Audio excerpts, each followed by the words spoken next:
अतः अपने पास के घाट पर आप स्नान करें और घाटों को यथाशीघ्र खाली कर दें एवं अपने गंतव्य को प्रस्थान करें।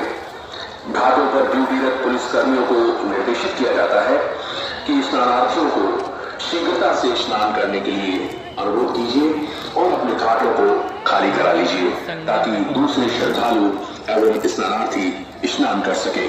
धन्यवाद। कृपया सभी श्रद्धालु एवं स्नानार्थी ध्यान दें, संगम पर अत्यधिक भीड़ का दबाव है। पुलिस प्रशासन के निर्देशों का अनुपालन करें। आपकी सुरक्षा और सुरक्षित स्नान प्रशासन की सर्वोच्च प्राथमिकता है। अतः पुलिस प्रशासन के दिए गए निर्देशों का पालन करें। ये संपूर्ण खुला क्षेत्र संगम क्षेत्र है।